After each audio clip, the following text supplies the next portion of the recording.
একটু পরে ছবির মানুষটাকে মেলাতে পারবেন না। এই দৃশ্যটি সরে গিয়ে যে দৃশ্যটি আসবে সেটা হয়তো আপনাকে কিছুটা চমকে দেবে। ইউরোপে পাড়ি দেবার হাতছানি বা শহরের ব্যবসা বাদ দিয়ে তিনি কি করছেন দেখুন। এটা কি পরিণতি, নাকি তিনি এই পথই বেছে নিয়েছেন? আপনাদের মতো তার কাছের মানুষরাও চমকে গিয়েছিল। যখনই আমার নাম শুনতেছে হাসতেছে আর কইতাছে যে ছেলে পাগল হয়ে গেছে গা। মানে সবাই বলতেছে আমার ফ্যামিলির থেকে ধইরা যারা আছে এই হাসটাস নিয়ে কি করবা, মানে আমার ফ্যামিলির আপন মানুষরাই আমার নিয়ে মানে মজা নিতেছে, যার ওই তো পাগল হয়ে গেছে আগের থেকে বলতেছে গরুর ফার্ম করবো, এই কয়দিন কয় হাঁসের ফার্ম করবো। আপন মানুষরাই যারা গ্রামে থাকতেছে ওনারাই মানে এটা নিয়ে মজা নিতেছে।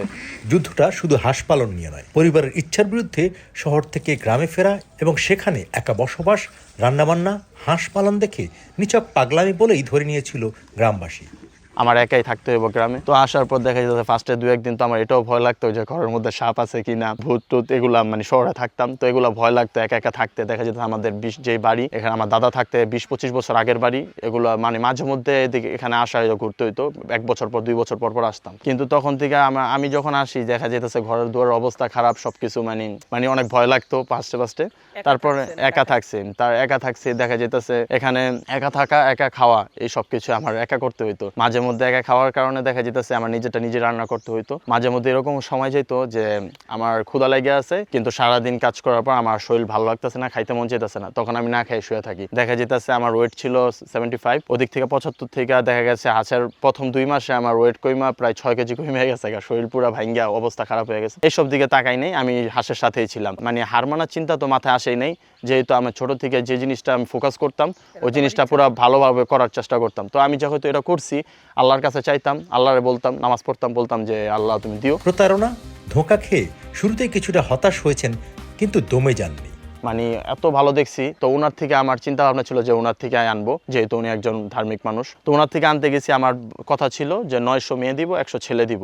তো ছোটবেলায় হাসছি না যায়, তো উনি আমার বলছে এরকম, আমি ওনার আর চেকও করি না, আমি ভাবছি যে হয়তো এটা দিছে।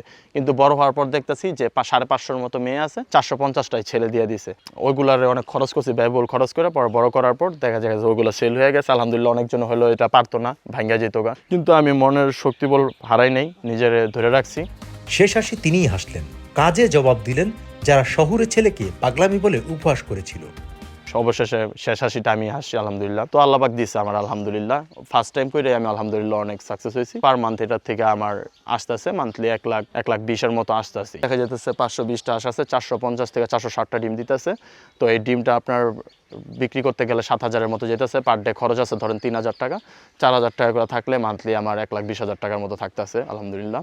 আর ছেলে হাঁসগুলো যা ছিল ওইগুলো দেখা যেতেছে আমার অনেক ভাই ব্রাদার আছে, ফ্যামিলি রিলেটেড, আমার বাজারেও নিতে হয় নাই, কারোর কাছে বিক্রিও করতে হয় নাই, ভাই ব্রাদার সবাই ওনারা নিয়েই শেষ হয়ে গেছে।